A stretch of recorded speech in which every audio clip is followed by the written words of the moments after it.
두 곳입니다. 갈라디아서 3장 27절과 고린도전서 15장 20절부터 22절까지의 말씀입니다.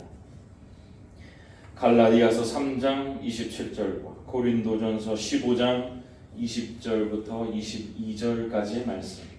짧은 구절이니 우리가 다 함께 합독하시겠습니다. 먼저 갈라디아서 3장 27절입니다. 읽겠습니다. 누구든지 그리스도와 합하기 위하여 세례를 받은 자는 그리스도로 옷 입었느니라. 아멘. 고린도전서 15장 20절 22절 시작. 그러나 이제 그리스도께서 죽은 자 가운데서 다시 살아나사 잠자는 자들의 첫 열매가 되셨도다. 사망이 한 사람으로 말미암은즉 죽은 자의 부활도 한 사람으로 말미암는도다. 아담 안에서 모든 사람이 죽은 것 같이 그리스도 안에서 모든 사람이 삶을 얻으리라. 아멘. 기도하겠습니다. 고마우신 아버지 하나님, 오늘도 귀한 주의 말씀을 대할 때에 부활의 그 귀한 은혜와 사랑, 그리고 우리와 우리의 상황과 관계없이 우리의 삶에 울려 퍼지는 그 부활의 기쁜 소식이 우리의 성도들의 삶 가운데 울려 퍼지게 하여 주옵소서. 감사드립니다. 예수님 이름으로 기도드립니다. 아멘. 네, 사랑하는 성도 여러분, 오늘은 부활주일입니다. 2026의 부활주일. 우리가 이 부활주일을 맞이해서 부활의 기쁨과 감사, 그리고 소망과 위로가 넘쳐나기를 주님의 이름으로 축원합니다. 이 기쁨이 우리의 삶, 가정, 직장, 사업 모든 곳에 넘쳐 흘러 하나님께 영광이 되기를 주님의 이름으로 소원합니다. 우리 오늘 위유니온 주일이기도 하니까 우리 함께 인사하고 말씀 들읍시다. 오늘 제가 인사한 것처럼 삶의 모든 영역에서 예수와 함께 일어나십시오. 삶의 모든 영역에서 예수와 함께 일어나십시오. 이렇게 인사하시면 좋을 것 같아요. 네, 인사하십시오. 예수와 함께 일어나십시오. 이렇게 인사하시면 좋을 것 같습니다. 인사하시겠습니다. 예수와 함께 일어나십시오. 네. 삶의 모든 영역에서 예수와 함께 일어나시는 우리 모든 이때 교회 성도들 되시면 좋겠습니다. 오늘 부활주일, 우리 시즌2의 또 7번째 주일이기도 한데, 제가 이 6주간의 말씀을 한번 쭉 정리하며 오늘 이 부활주일이 얼마나 우리의 삶 가운데 드라마틱하게 연결되는지 우리가 함께 보고, 그리고 오늘 부활의 말씀 듣도록 하겠습니다. 하나의 미랄의 비유에 대한 이야기를 시작했죠. 거기에는 껍질이 찢어져야 우리가 생각하고 있는 삶의 우리의 모습, 모양이 찢어져야 그 안에 정말로 하나님께서 우리들에게 만들어 놓으시고 의도하신 생명이 드러난다. 그 생명의 소망이 드러난다. 이렇게 말씀을 들었습니다. 그러면서 그 다음 주가 여러분 기억하실지 모르겠어요. 교회 설립 감사주일이었어요. 그래서 우리가 그 하나의 미랄이 찢어지는 것처럼 우리는 그 생명을 얻기 위해 무엇을 선택한 교회냐면 예배를 선택한 교회다. 이렇게 설명을 드렸고, 그렇게 우리가 하나님의 생명을 얻은 자로서 우리만 느끼는 것이 아니라 이것은 기록되었다. 그래서 기록된 대로 여길지어다. 이렇게 제가 강조해서 말씀을 드렸는데, 기록된 사람으로서, 생명을 얻은 사람으로서, 기록된 사람으로서 우리가 그 여김을 받으며 살아가는 주의 민족이다. 이렇게 말씀을 들었습니다. 그래서 따라서 히포메네, 그 다음 주에 그 삶의 무게를 우리들이 지니면서, 그 무게를 견디면서 살아가셔야 한다. 그런데 우리가 살다 보니 그 다음 주에는 우리의 뜻대로, 우리의 마음대로 되지 않는다. 어떻게 하신다? 하나님이 직접 우리의 삶에 오신다. 고난한 자리, 슬픔의 자리, 우리의 고민, 절망의 자리로 하나님이 직접 오시기 때문에 우리가 그 무게를 견뎌낼 수 있다라고 말씀드렸고, 지난주에는 호산나 찬송하는 사람들의 대다수의 무리들이 예수 그리스도가 어디로 가는지, 그죠? 그 이질적인 장면을 제가 설명드렸습니다. 예수님은 죽으러 가시는데 사람들은 환영하고 있단 말이죠. 그랬을 때 이 사람들은 예수 그리스도가 가는 길을 모르는 채로 환영했지만 우리는 증인된 사람들로서 예수 그리스도가 가는 길을 따라 가는 증인들이다.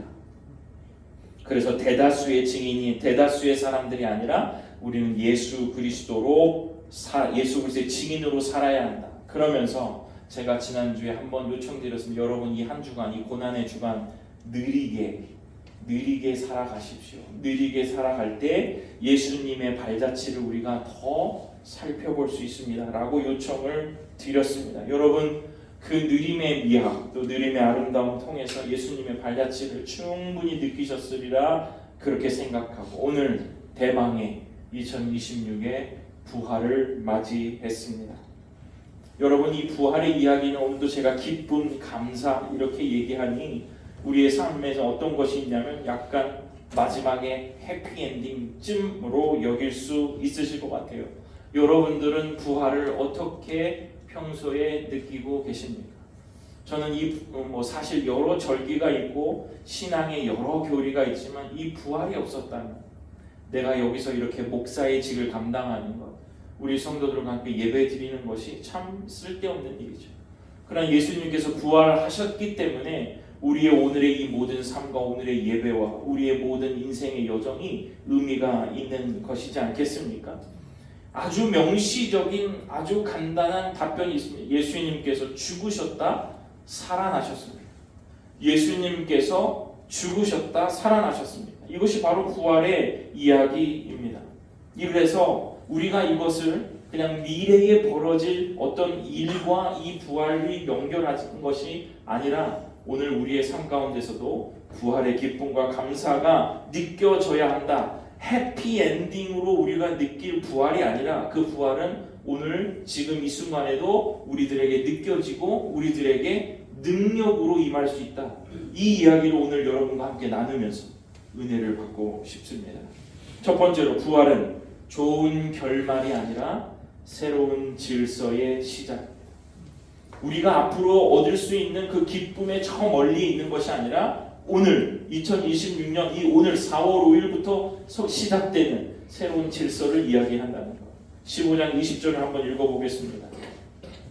그러나 이제 그리스도께서 죽은 자 가운데서 다시 살아나사 잠자는 자들의 첫 열매가 되셨도다. 아멘.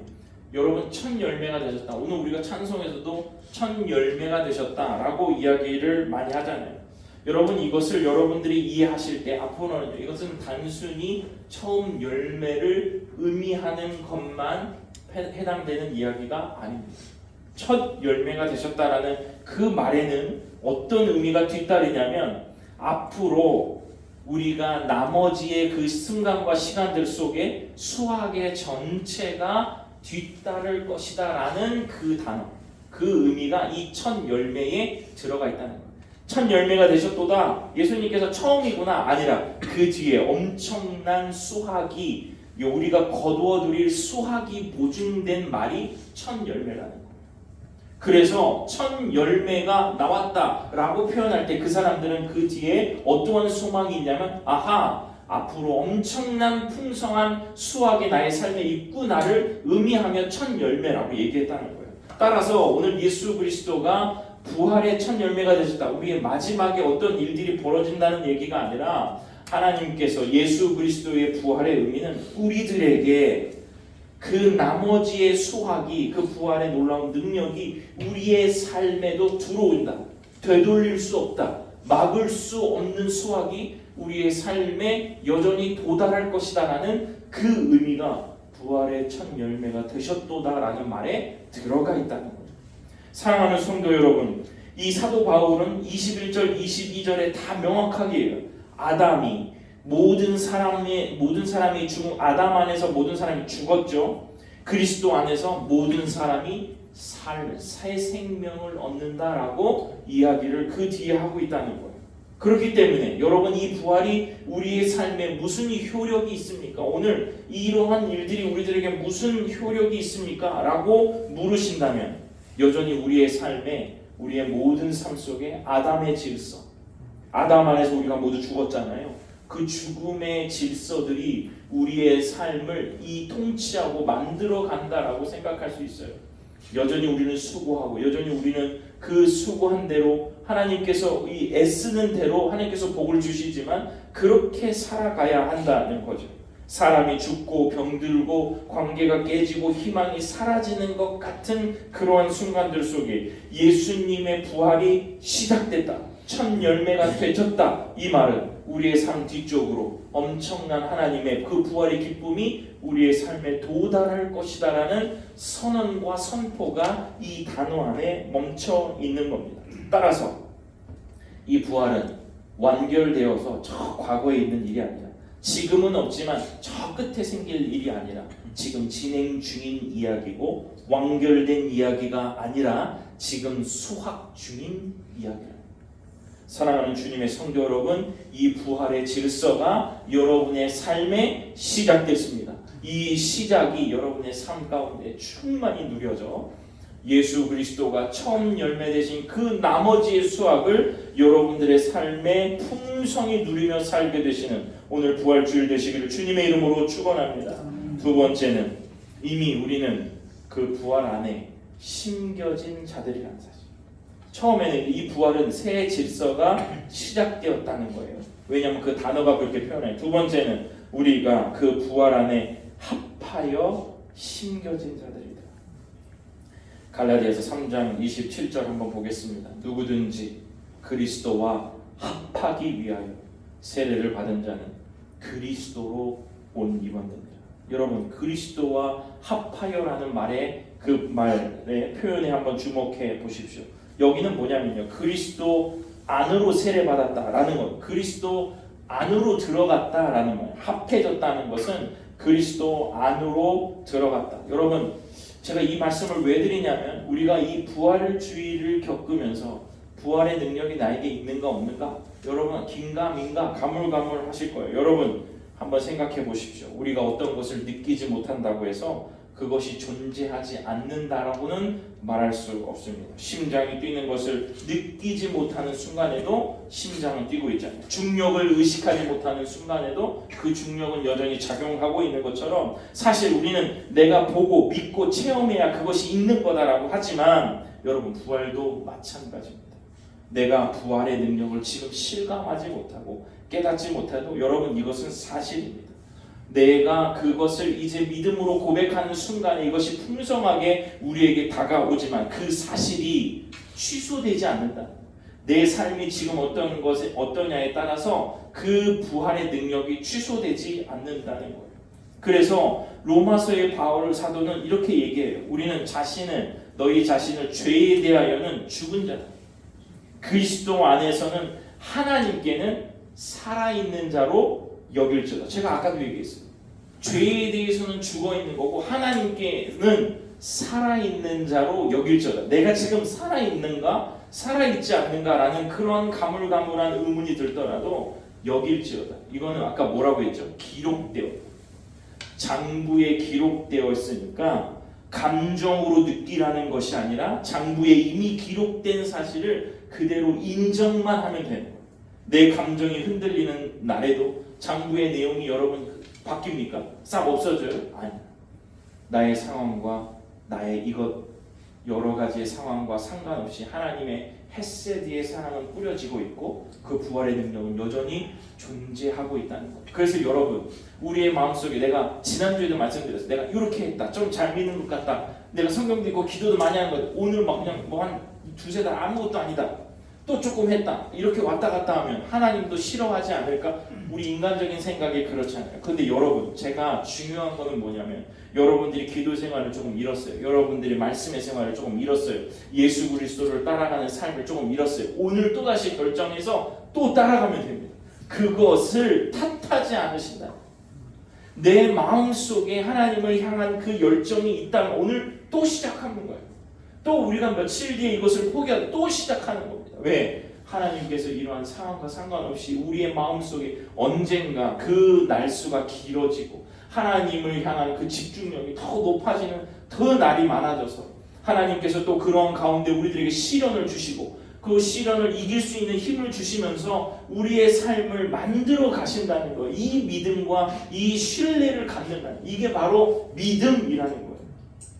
내가 여전히 부족하고 여전히 흔들리는 삶일지라도 하나님께서 우리의 삶을 만들어 가시니 내가 오늘도 부끄러워하지 않고 성경을 필 수 있는 것, 내가 오늘 부끄러워하지 않고 오늘도 무릎을 꿇고 다시 기도를 시작할 수 있는 것, 그것이 오늘 이 부활의 주일을 우리들에게 주신 하나님의 귀한 의미인 겁니다. 여러분, 지금 느낌이 없어도 괜찮습니다. 우리는 이미 그리스도 안에서 심겨진 자들이요. 이 사실이 여러분들을 붙들고 있는 거예요. 여러분, 이 사실을 여러분들이 놓치지 않고 오늘 또 시작할 수 있으면 괜찮습니다. 심겨진 씨앗은 가만히 있지 않죠. 이 씨앗은 어떻게 해요? 반드시 움직입니다. 어때요? 위로 자라나요. 심겨진 자들은 결국 살아나게 되어 있습니다. 이것이 하나님께서 우리들에게 주신 엄청난 복이라는 거예요. 지금 당장 느낌이 없어도, 당장 변화가 보이지 않아도 그리스도 안에 심겨진 자는 그 생명의 질서를 따라 반드시 자라나게 되어 있습니다. 이게 믿음입니다. 여러분, 이것을 믿는 거예요. 내가 여전히 부족할지라도 나를 여전히 사랑하시고 붙들고 계시는 아버지 하나님을 내 마음속에 꼭 새기고 그 질서를 따라 오늘도 생명의 걸음걸이를 하는 것이 믿음이라는 거예요. 그리스도 안에서 심겨진 자는 그리스도가 생명의 질서시니까, 세상의 질서와 아담의 질서에 심겨진 사람은 계속 그거밖에 할 수 없어요. 계속 일하고 계속 더 높은 연봉과 더 높은 자리와 더 많은 것을 가지려고 가는 거예요. 그런데 여러분, 그리스도 안에 심겨진 자들은 생명을 향하여 자라난다는 사실, 여러분 이것을 잊지 마시기를 주님의 이름으로 소원합니다. 생명의 질서를 따라 살게 되시는 우리 모든 이때 이교회 성도들 다 되시기를 주님의 이름으로 축원합니다. 마지막 세 번째, 그리스도로 옷 입는다는 것은 부활의 옷을 입고 사는 삶. 결론이죠. 그리스도로 옷 입고 산다는 것은 부활의 옷을 입고 사는 거예요. 갈라디아서 3장 27절 또 있나요? 네, 마지막 보세요. 그리스도로 옷 입었느니라. 여러분, 우리 이때 이 교회 올 한 해의 표어가 무엇입니까? 예수를 삶에서 입으라. 로마서에 있는 말이죠. 시즌을 2주를 마치면서 저는 연간 우리 교회에 하나님께서 주신 그 표어를 또 만나요. 씨앗이 죽어서 장사돼서 머물다가 하나님이 살리시고 왕을 따라 걷다가 마지막 새 생명을 얻는 이 놀라운 은혜, 이 여정. 여러분, 옷 입는다는 것, 그 옷을 입는다는 것은 그 옷의 성질을 드러내는 겁니다. 제가 어떤 예를 들었죠? 교복 예를 들었습니다. 교복을 입고도 여러 일도 할 수 있지만, 여러분, 교복을 입고 있다면 학생의 신분으로 그 일들을 감당하기 위하여 머릿속에 꽉 차 있어 똑같습니다. 그리스도의 옷을 입고 있다는 것은 그리스도인으로 살기로 내 머릿속에 꽉 차 있다라는 그런 얘기예요.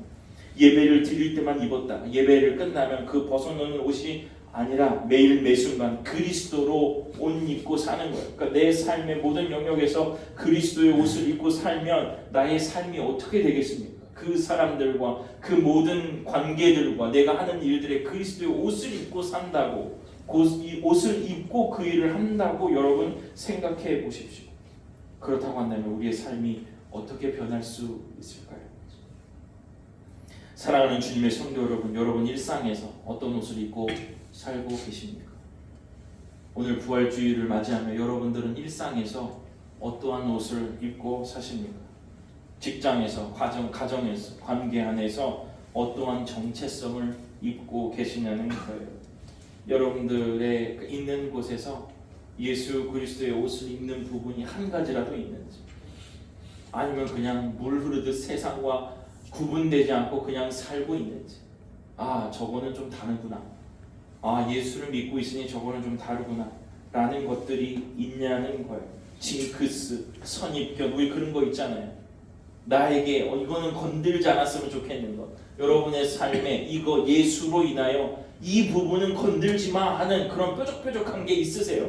아니면 그냥 둥글둥글 그냥 세상과 그냥 섞여 사는 게 여러분의 인생의 주된 목적이냐? 와, 저 예수 믿으니까 저건 안 되지. 예수 믿으니까 주일날 부르면 안 되지. 일을 시키면 안 되지. 라는 그런 뾰족뾰족한 게 있냐는 거예요. 내가 예수를 믿고 있으니까 이거는 안 한다. 아, 저 사람은 저런 건 안 하더라. 뒷담화 안 하더라. 아, 그 사람은 이렇게 뭐라고 안 하더라. 그런 게 예수를 믿는 사람으로서 있느냐는 거예요. 그게 예수의 옷을 입고 있는 사람들의 구분된 삶이라는 거예요.